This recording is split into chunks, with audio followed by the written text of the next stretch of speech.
She demanded I accept her open marriage terms. I said yes, then walked in with divorce papers and my stunning ex. I should have known something was off when Julia started buying expensive lingerie but still wore my old college t-shirt to bed. Let me back up. I'm 32, owner of an independent bookstore called Broken Spine Books in a mid-sized city you've probably driven through but never stopped in. Not exactly living the dream, but I built something real after my dad died 6 years ago.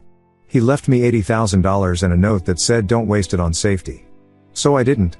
I bought a failing bookshop, spent 2 years eating ramen while I rebuilt it, and now I host author readings, sell rare first editions, and actually turn a profit. Julia walked into my store 7 years ago looking for books about dyslexia. She was a special education aide, fresh out of her master's program, all passion and purpose. She stayed 3 hours that first day, sitting cross-legged on the floor between psychology and self-help, telling me about her kids, the students who couldn't read but could build entire worlds in Minecraft, who struggled with letters but understood complex patterns nobody else noticed. I fell hard. Who wouldn't? She was brilliant, compassionate, had this way of making you feel like you were the only person in the room. We married 4 years ago in the store, surrounded by books and maybe 40 people. She wore wildflowers in her hair. I quoted Neruda. It was insufferably perfect. The Victorian house came next, a renovation project I tackled myself because apparently I hate free time. 3 stories of original hardwood and good bones, bought cheap because the previous owner died there and people are superstitious idiots. Julia designed a reading nook in every room. We were going to fill them with kids eventually. Just not yet, she'd say. I need more time with other people's children before I'm ready for our own. Tuesday night, 2 weeks ago. I'm cataloging a shipment of signed Murakami novels when she sits down across from my desk. She's wearing her serious face, the one she uses for parent conferences. We need to talk about our marriage. My stomach dropped, but I kept my face neutral. 20 years of customer service teaches you to never show your cards. I've been doing a lot of thinking, and I want to propose something that might sound unconventional. She reached across the desk, took my hands. Hers were cold. I think we should consider an open marriage. I let her talk. She had a whole presentation ready, personal growth, exploring ourselves, strengthening our foundation by allowing freedom. She quoted articles about ethical non-monogamy, mentioned some couple from her school who'd been doing it for years. Every sentence sounded rehearsed. You want to sleep with other people, I said. Not a question. I want us to have the freedom to explore. Together. With boundaries and communication and? Have you already? What? Have you already slept with someone else? Her face did this thing, this micro expression I'd seen before when she was lying about small stuff. Breaking my coffee mug. Forgetting to mail the mortgage payment. Of course not. I would never do that without discussing it first.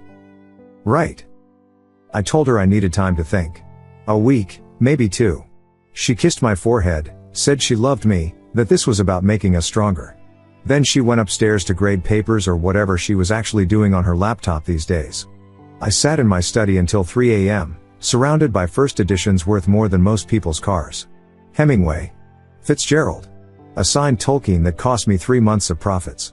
These books taught me that the most interesting stories aren't about heroes and villains. They're about people who think they're both. Julia was lying. I knew it in my bones. The late nights at teacher workshops. The new passwords on her phone. The way she'd started showering before coming to bed. The expensive lingerie that I never saw her wear. She didn't want an open marriage. She wanted retroactive permission for something she was already doing. I pulled out my phone and scrolled through my contacts until I found the number I'd saved months ago, just in case. Ecare Pike, private investigator. Former insurance fraud investigator who now did matrimonial work. I'd met him at an estate sale, buying mystery novels. I typed out a text, need your services. Discretion essential. Can you meet tomorrow? He replied within minutes, my office. 9 a.m. Bring $2,500 cash retainer. The next morning, I told Julia I was meeting with a rare book dealer. Ecare's office was above a bail bondsman, which felt appropriate. No secretary, no waiting room, just a door with frosted glass and his name in peeling letters. The man himself looked like every pie cliché had a baby with an accountant, rumpled suit, sharp eyes, laptop covered in spreadsheet printouts. Your wife's cheating, he said it before I even sat down. How could you possibly? You're here at 9 a.m. with cash, wearing yesterday's shirt, and you keep checking your phone to see if she's texted. Plus, you said matrimonial investigation in your voicemail. Nobody needs a pie to confirm a happy marriage. I pushed the envelope across his desk. I need proof. Real proof. Not assumptions. Timeline? She asked for an open marriage 2 days ago. I'm pretty sure she's been at it for months. Icare nodded, pulled out a tablet. Full name? Julia Walsh. She kept her name. Employment? Special education aide at Riverside Elementary. He asked for photos, her schedule, favorite places, friends' names. I felt like I was betraying her with every answer, then remembered she'd already betrayed me. Give me 72 hours, he said. I'll have your answers. Those 3 days were hell. I went through the motions, opened the store, chatted with customers, came home to dinner and conversation about her students. Julia was extra affectionate, probably relieved I hadn't rejected her proposal outright. She made my favorite meals, suggested we watch movies together, even initiated love-making Wednesday night. I went along with all of it, studying her like she was a character in someone else's story. Thursday afternoon, Icare called. Can you close early? You need to see this. His office walls were now covered in photos. Julia leaving the Fairmont Hotel downtown at 1:47 p.m. Tuesday. Thursday. The previous Monday. Always between noon and 2 p.m. Always with the same man, tall, silver-haired, expensive suit. Brendan Kovic, Icare said. CFO of Mercy Health Systems. Married 18 years. 3 kids. He had more. Coffee shop meetings. Her car parked at his condo complex. Apparently he kept a separate place for working late. Timestamps showed she'd been there the night she told me she was at a district training about autism spectrum interventions. How long? I asked. Based on parking garage records and hotel bookings? 7 months minimum. 7 months. When we were planning our anniversary trip. When she cried at her grandmother's funeral and I held her all night. When she helped me negotiate the purchase of a $30,000 rare book collection. There's more, Icare said. He pulled up credit card records, our joint business account, the one she helped manage for tax purposes. Hotel charges. Expensive lunches. A weekend at a resort I recognized. She'd said it was a teaching conference. This is fraud, I said. Technically, it's marital assets. Harder to prove criminal intent. But in a divorce. I'm not ready for divorce. Not yet. Icare raised an eyebrow. What are you thinking? I need to know everything. Other men, if there are any. What she says about me. What her plan is. That's going to cost more. And it might get invasive. I thought about Julia in our bed, wearing my t-shirt, telling me she loved me while smelling like another man's cologne. Do it. That night, she had another teacher workshop. I smiled, kissed her goodbye, then went to work. Our house has an old intercom system from the 1970s that still works. I placed a digital recorder in the speaker in our bedroom, another in her car hidden under the passenger seat. Legal in our state as long as one party consents to the recording. I was consenting to recording my own house. Then I did something I'm not proud of. I knew her Apple ID password, she'd used the same one for years, her childhood dog plus her birth year. Our photos backed up to a shared cloud. Including the ones she deleted from her phone. There were hundreds. Selfies in lingerie I'd never seen. Pictures of Brendan in our bed, our F-word bed, while I was at the store. Screenshots of their texts. She called him professor. Called me the keeper, like I was a soccer position, just blocking goals while she played the field. One message stopped my heart. After the divorce, we can finally stop hiding. That's when I knew. This wasn't just an affair. She was planning her exit. I sat in my study staring at that message until the words blurred. After the divorce. She'd already decided. The open marriage proposal wasn't about exploration or growth, it was about making me the bad guy. Either I'd reject it and she'd claim I was controlling, or I'd accept it and she'd document my activities while hiding hers. Fine. Let's play. The next morning, I told Julia I'd thought about her proposal. We were eating breakfast, she'd made French toast, probably guilt cooking. I want to try it, I said. The open marriage thing. She nearly choked on her coffee. Really? You were right. We should explore ourselves. But we need rules. She nodded eagerly, already pulling out her phone to take notes. We spent an hour setting boundaries she'd already shattered. Full transparency. Protection always. Nobody we both knew. No catching feelings. Monthly check-ins about how we were feeling. "This is perfect," she said, kissing me. "You won't regret this." I smiled back. "I know I won't." While Julia was teaching kids about kindness and honesty, I was getting my education too. eCare introduced me to a forensic accountant named Dorothy who looked like someone's grandmother but could track money like a bloodhound. She found expenses I'd missed, $47,000 over 7 months. Brendan wasn't the only one. There was Wade, a CrossFit trainer who'd been billing our account for couples training neither of us attended. A bartender named Rico from the wine bar we used to love. "Your wife's running a small economy here," Dorothy said. "She's careful though. Never more than $500 at a time. Spread across multiple cards." Someone coached her. I restructured everything.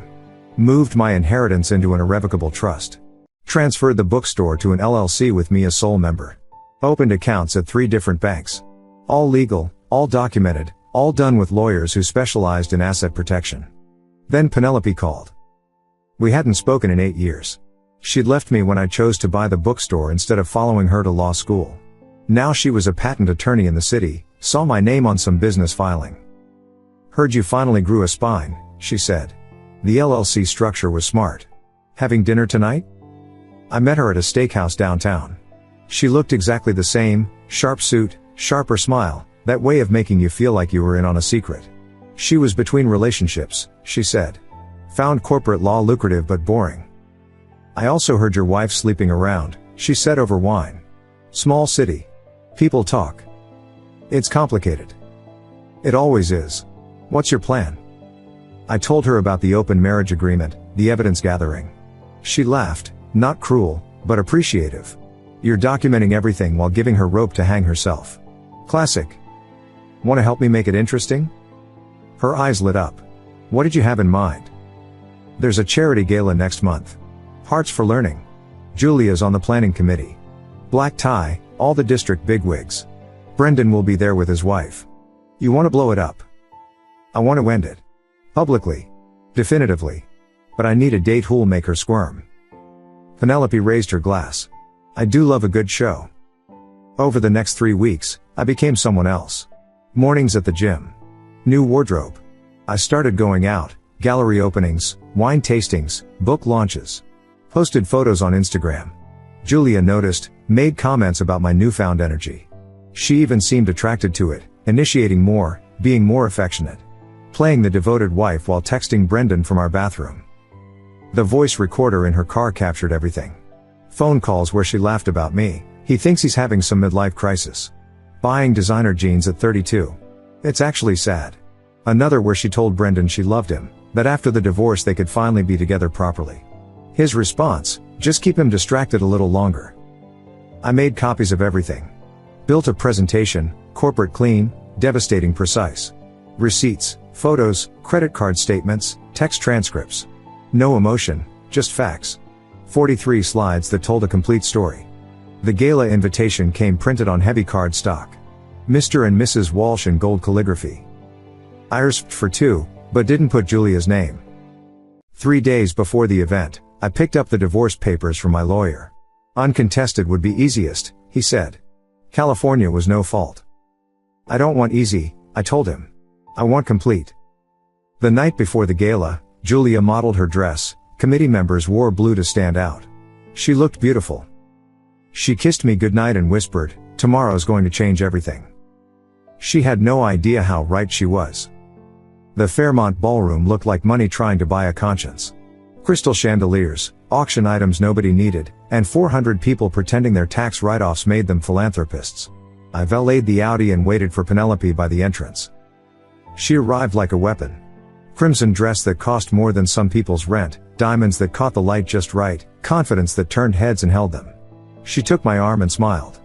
"Ready to burn it down?" Already lit the match. We entered together. I felt the room shift, conversations pausing, eyes tracking. Julia was by the registration table in her committee blue, laughing at something the superintendent said. She glanced toward the entrance and froze. Her smile died like someone had cut the power. I waved. Casual. Friendly. Like bringing my ex to her charity event was perfectly normal. "Is that?" one of her committee friends started asking. "Let's get drinks," I told Penelope, loud enough to carry. The cocktail hour was beautifully awkward. I worked the room like I owned it, which, given my donations over the years, wasn't entirely wrong. Made small talk with board members, complimented their wives, dropped hints about a major announcement I'd be making after dinner. Penelope played her part perfectly, touching my arm at the right moments, laughing at my jokes, mentioning her law practice just enough to establish dominance. Julia tried to intercept us twice. Both times, I steered Penelope towards someone important, the principal, a major donor. She couldn't make a scene. Not here. Not at her event. Brendan arrived with his wife, Elena, who looked like she'd rather be anywhere else. He saw me, saw Penelope, and his face went through several calculations before settling on false confidence. He actually walked over. "Walsh. Didn't expect to see you here." "Wouldn't miss it," I said. "Supporting education is so important. You know Penelope?" She extended her hand. "Patent attorney. I believe your company tried to poach me last year." His handshake faltered. "Right. Yes. Well, enjoy the evening." Dinner seating was assigned, but money talks. I'd made a generous donation to adjust the arrangements. Penelope and I were at table 3, direct sightline to both Julia's committee table and Brendan's corporate sponsor section. Close enough to watch them try not to look at each other. Far enough to avoid immediate confrontation. The salmon was dry. The speeches were worse. Some tech executive droned about synergy and educational outcomes while everyone checked their phones under the table. Then the MC, a local news anchor who owed me a favor after I'd sourced a rare book for his daughter, announced a special presentation. Before our final auction items, we have a special announcement from one of our most consistent supporters. A man who believes in transparency in education and in life. That wasn't the script I'd given him. He'd improved it. I walked to the podium, connected my phone to the AV system. The tech crew had been very accommodating after I'd slipped them each $1,000. "Good evening," I said into the mic. The room quieted. "My wife Julia works tirelessly for special education. She believes every child deserves truth and honesty in their learning. Tonight, I want to honor that commitment to truth." I clicked the remote. The screens around the ballroom lit up with the first slide, an education in marriage. Then the text started appearing. "Can't wait to feel you inside me again. Timestamp, 2:47 p.m., during school hours. My husband's so clueless. He actually thinks I care about saving our marriage. Timestamp, last Tuesday. Room 412. Bring the champagne. With a receipt, $400, charged to our joint account." The room exploded. Gasps, chairs scraping, someone dropped a glass. I kept clicking. Hotel receipts. Calendar entries marking workshops that didn't exist. Photos, nothing P-graphic, but Julia entering hotels, cars, apartments. Brendan's face was visible in 3 of them. "My wife wanted an open marriage," I said into the growing chaos. She just forgot to mention she'd already opened it. 7 months ago. "With your CFO, Brendan. Your trainer, Wade. Your bartender, Rico." Elena Kovic stood up, grabbed the wine bottle from her table, and poured it over Brendan's head. Security started moving toward the stage. I pulled out the envelope, walked to Julia's table. She was frozen, face white, hands shaking. Her committee friends had all leaned away like betrayal might be contagious. "You're served," I said, placing the divorce papers in front of her. "The house is already listed. Your belongings are in storage unit 47B. The keys in the envelope. Oh, and the $47,000 you stole? My lawyer will be in touch." I turned to leave, but she grabbed my wrist. Tears streaming, mascara running. "Please. Not here. We can talk about this." "We already did. You just weren't honest." I walked back to Penelope, who was recording everything on her phone. We headed for the exit as the screens kept cycling through evidence. The MC was trying to restore order. Someone was crying. Several people were applauding. In the parking lot, Penelope pulled me into a kiss that felt like victory. "That was incredible," she breathed. "You destroyed her." Her phone buzzed. She glanced at it and smiled wider. "What?" I asked. "Just confirming our after-party plans." She showed me the screen. A message from someone named D. "Everything's in place. He has no idea." "Who's D?" I asked. Her smile shifted into something I didn't recognize. "You'll find out soon enough." The valet pulled up with my car, but Penelope steered me toward her Mercedes. "Leave it. You've been drinking." I hadn't touched my wine at dinner, but arguing seemed pointless. The adrenaline was wearing off, leaving this hollow ringing in my chest. Behind us, the Fairmont was hemorrhaging guests. I could hear shouting from the ballroom. "Where are we going?" I asked as she drove. "My place. You need to decompress." Her phone kept buzzing in the center console. That deep person again. She ignored it, but I saw her glancing at the screen at red lights. "That was brutal," she said. "The way Elena just. Did you see Brendan's face?" I saw Julia's. "Having regrets?" "No. And I didn't. But destroying someone publicly hits different than planning it. Just processing." We pulled into her building's garage. Penelope lived in one of those glass towers downtown, the kind where the elevators required key cards and the lobby smelled like money. Her apartment was on the 27th floor, all windows and sharp angles, decorated like a magazine spread nobody actually lived in. "Whiskey?" she offered.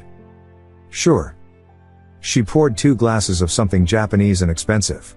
We stood at her floor-to-ceiling windows, looking down at the city lights. My phone was exploding with notifications. I turned it off. "You know what I loved most?" Penelope said. "The planning. You were always so careful in college, always measuring twice. But this was surgical. Had a good teacher. You're the one who taught me about leverage back in school." She laughed. "I taught you about a lot of things." Her laptop was open on the coffee table, multiple windows visible. Financial documents. Legal forms. Screenshots of. "Wait. What is that?" I moved closer. "Oh, just some research." She closed the laptop casually. Too casually. "Penelope." She sipped her whiskey. "You know what's fascinating about revenge? Everyone thinks they're the protagonist. You thought you were playing Julia. Julia thought she was playing you. But what if someone else was playing everyone?" My stomach turned. "What did you do?" "Me? I didn't do anything." "Well, not directly." She pulled out her phone, opened an app. "But, Dorothy, your forensic accountant? She's been very thorough. Found some interesting things about your restructuring. Moving assets during a marriage without disclosure? That could be interpreted as fraud." "BS. Everything I did was legal." "Legal, yes.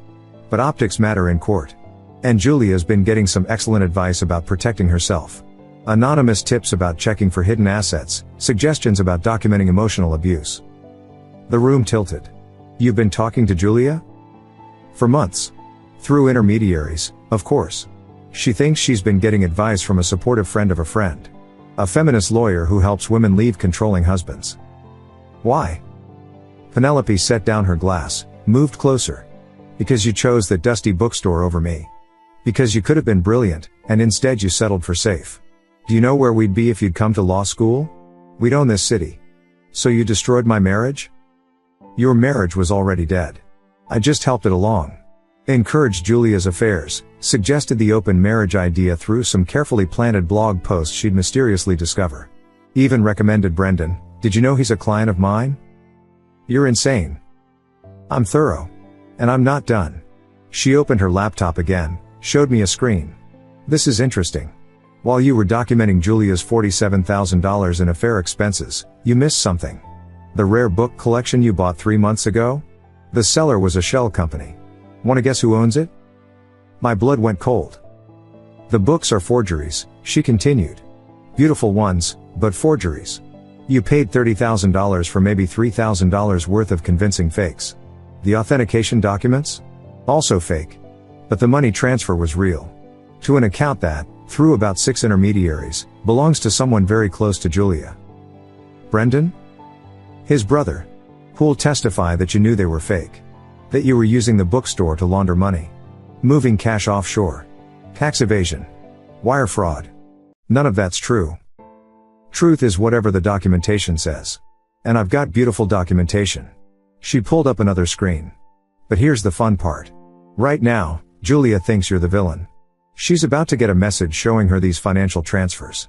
Evidence that you've been planning to leave her for months, hiding money, committing fraud. She'll want revenge. And you'll offer to help her get it." "I already have. Pro bono. First meeting's tomorrow." Penelope smiled, traced a finger down my chest.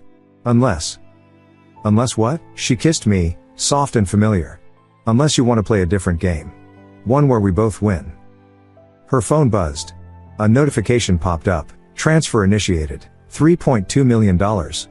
What transfer? She glanced at it, frowned. That's not. I didn't authorize that. Another notification. Transfer complete. Account closed. What the F word? She grabbed her laptop, started typing frantically. My phone, still off, suddenly powered on by itself.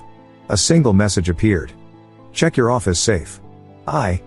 Penelope's fingers flew across her laptop keyboard, her face shifting from confusion to rage. This isn't possible. These accounts were protected. Triple authentication. How did? eCare, I said, pulling out my phone. My Pi. Your Pi doesn't have access to my. She stopped. Pulled up another screen. Another account, also drained. No. I called eCare. He answered on the first ring. You at Penelope's? He asked. How did you? GPS on your phone. Which you really should turn off when you're planning crimes, by the way. Check your email. I opened my email. Dozens of attachments. Screenshots of Penelope's messages with Julia. Banking records showing the fake book scheme. Communication with Brendan's brother about the forgeries. A complete paper trail of her entire operation. 3 weeks ago, eCare said, you asked me to investigate your wife. But I'm thorough. I investigate everyone around my clients. Imagine my surprise when I found your ex-girlfriend meeting with your wife at a coffee shop 2 blocks from your store. Penelope grabbed the phone. Who the F word are you? Someone who used to do insurance fraud investigation. You know what insurance companies hate? Lawyers who help fake claims. Like that patent case you won last year? The one where your client's invention surprisingly predated the competitors by 2 weeks? Funny how those documents appeared right when you needed them. She hung up. Threw my phone against the wall. The money, I said. Where did it go? To you, actually. eCare was calling from my store's landline now, on speaker. Well, to accounts in your name. Don't worry, I'll transfer it back to its rightful owners. After my fee, of course. 20% seems fair for preventing you from going to federal prison. You can't prove anything, Penelope hissed. I can't. But Dorothy can. Did you really think a forensic accountant named Dorothy who looked like someone's grandmother just happened to be available? She's former FBI financial crimes. Retired, but still has friends. Friends who'd be very interested in your creative accounting. I stood up. You knew. This whole time.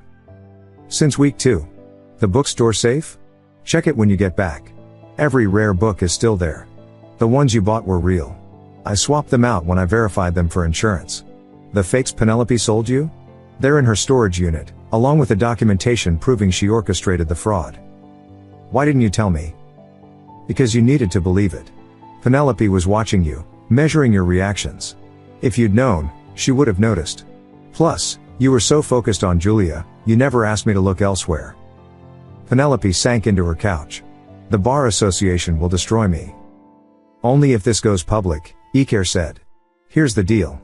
You walk away. Leave town, actually. Tonight. There's a position at a firm in Boston that needs someone with your flexible ethics. You'll take it. You'll never contact my client again. Or his wife. Ex-wife, I corrected. Maybe. Julia's getting some interesting emails right now too. The real timeline of her affairs.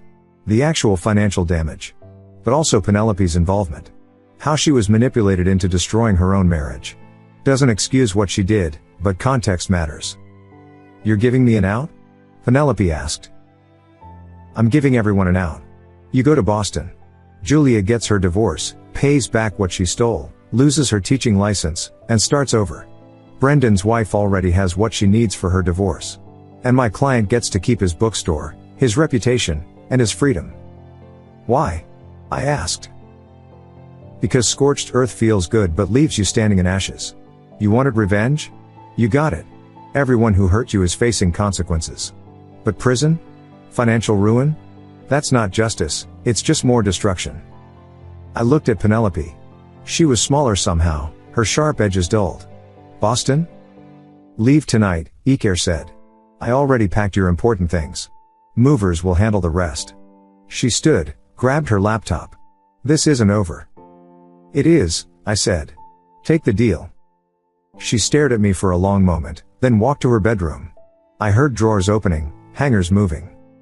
eCare stayed on the line. Your store's unlocked. Come by whenever. We need to discuss my final invoice. 20% of 3.2 million? Plus expenses. I'm not cheap, but I'm worth it. Outside, the city lights blurred into streams of gold and white. Somewhere out there, Julia was reading emails, understanding how thoroughly we'd both been played. Brendan was probably packing too. Elena was calling divorce lawyers. Everyone running their own angles. Everyone thinking they were the smartest person in the room. But the house always wins. And tonight, eCare was the house. I left Penelope's apartment without saying goodbye, took a cab to my bookstore. The lights were on. eCare was sitting in my reading chair, surrounded by my rare editions, sipping my good whiskey. So, he said, pouring me a glass. Want to talk about what's next? Because Julia's lawyer just called. She wants to meet tomorrow. Seems she's willing to sign everything uncontested if you'll agree to one conversation. About what? About how someone convinced her that destroying your marriage was her idea. Thank you so much for watching until the end. If you really like our videos, please don't forget to like, share, and subscribe. Have a great day.